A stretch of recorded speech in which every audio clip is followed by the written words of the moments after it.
लखीमपुर की बेटी प्रीति शाह ने सिक्किम विश्वविद्यालय में हिंदी विषय में सर्वोच्च अंक प्राप्त कर गोल्ड मेडल हासिल किया। उन्हें राष्ट्रपति द्रौपदी मुर्मू के हाथों सम्मानित किया गया। लखीमपुर लौटने पर प्रीति ने कहा कि मेहनत, माता पिता और गुरुओं के सहयोग से यह सफलता मिली। उन्होंने छात्रों को संदेश दिया कि संसाधनों की कमी को बहाना न बनाएं और अपने लक्ष्य के लिए निरंतर प्रयास करें। इस उपलब्धि पर क्षेत्र में खुशी का माहौल है। प्रेरणा भारती के संवाददाता बाबूदेव पांडे ने उन्हें पत्रिका और कलम भेंट कर सम्मानित किया।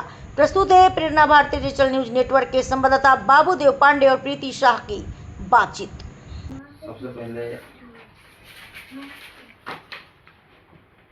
बहुत बधाई।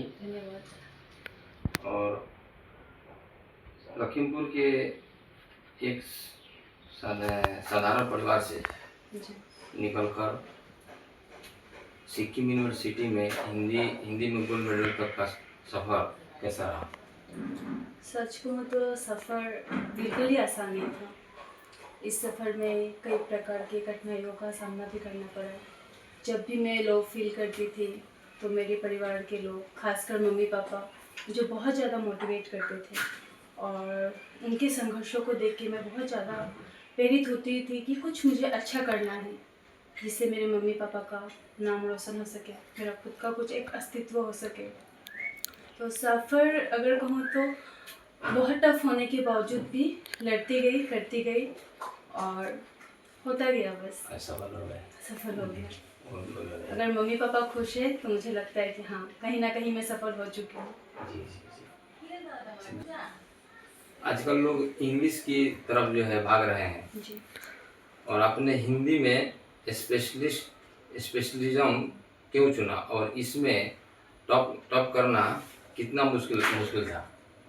मेरी जो प्रारंभिक जो शिक्षा थी वो हिंदी मीडियम से ही रही है जी।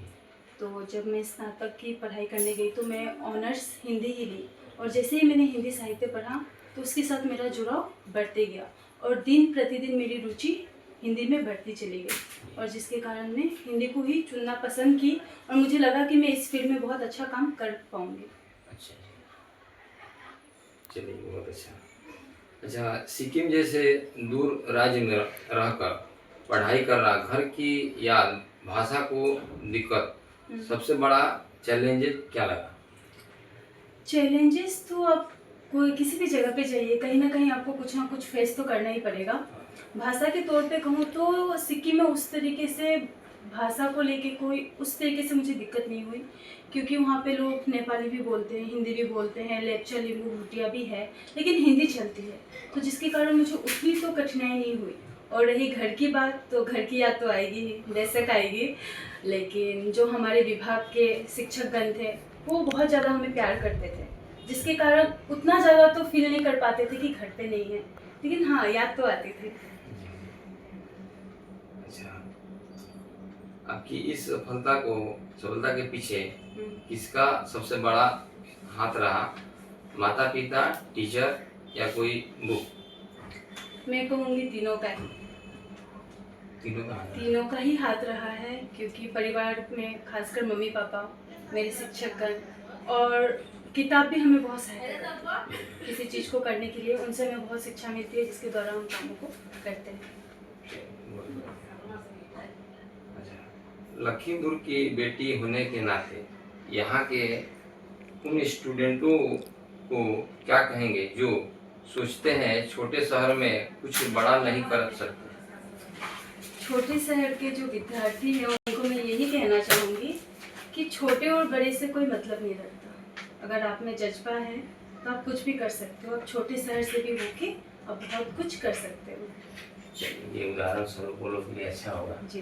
जो विद्यार्थी सोचते हैं कि यहाँ पर हम लोग पढ़ते हैं, हम लोग कुछ आगे नहीं कर सकते। बिल्कुल कर सकते हैं, बस जज्बा चाहिए आपके जज्बा अंदर। चाहिए। बहुत बहुत धन्यवाद।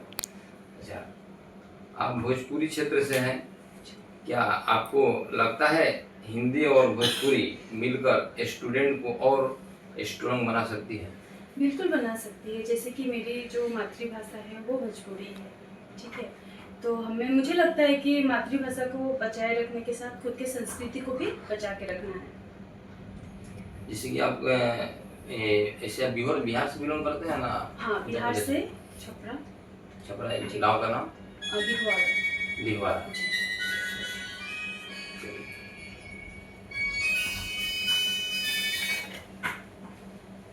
गोल्ड मेडल के बाद अब आगे क्या टीचिंग, रिसर्च, सिविल सर्विस या कुछ और? फिलहाल तो अभी मैं मिजोरम सेंट्रल यूनिवर्सिटी से पीएचडी कर रही हूँ, senior professor Sushil Kumar Sharma sir के अंडर। तो मेरा शोध कार्य चल रहा है। तो आगे का मतलब जैसे कि कुछ प्लानिंग वगैरह? हाँ, प्लानिंग चल रही है। अभी तो पीएचडी कर रही हूँ, उसके बाद क्या होता है देखते हैं उसके साथ। किस लाइन में जाना है मतलब? टीचिंग की लाइन में ही जाना टीचिंग है। हाँ, जी जी जी, वही शिक्षा के क्षेत्र में ही काम करना जी है। जी जी, चलिए बहुत बढ़िया।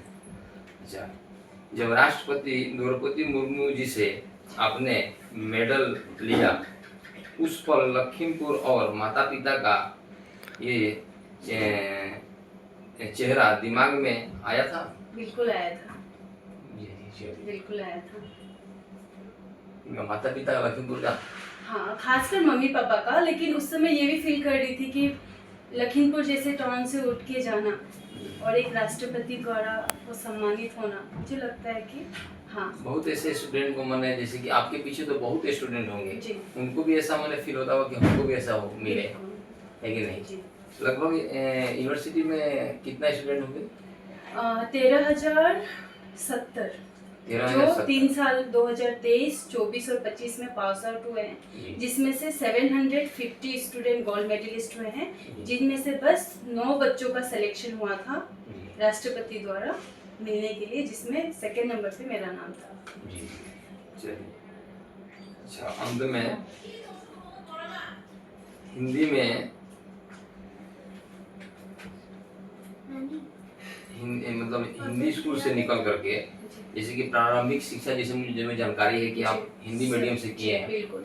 और हिंदी एक मीडियम से निकल करके फिर यहाँ तो जैसे कि हिंदी मीडियम का माध्यमिक विद्यालय नहीं है, मुझे जहाँ तक जानकारी है, क्योंकि इंग्लिश और आसामी में ही मतलब वो माध्यमिक जो है माध्यमिक तो उच्च माध्यमिक यहाँ पर नहीं है। तो वो पढ़ाई जो है एक हिंदी मीडियम से निकल करके और उसमें फिर अपने आप को फिर इंग्लिश मीडियम या अंग्रेजी मीडियम में जाना, फिर उसके बाद में यूनिवर्सिटी तक जाना, उसमें सबसे ज़्यादा मतलब कुछ दिक्कत आपको उसमें? हाँ, दिक्कत आई थी। जैसे कि मेरी माध्यमिक शिक्षा हिंदी मीडियम से हुई है। जब मैं कॉलेज में गई तो उच्च माध्यमिक मुझे या तो इंग्लिश नहीं तो आसामीज लेना था। तो उस दौरान हिंदी का कोई ऑप्शन नहीं था, तो मुझे इंग्लिश मीडियम मैंने लिया। तो उस दौरान जो कि हमारा बैकग्राउंड हिंदी मीडियम रहा है, तो इंग्लिश में हमें दिक्कत होती है, कहीं ना कहीं होती है, लेकिन उपाय तो है नहीं, डील तो आपको करना ही पड़ेगा।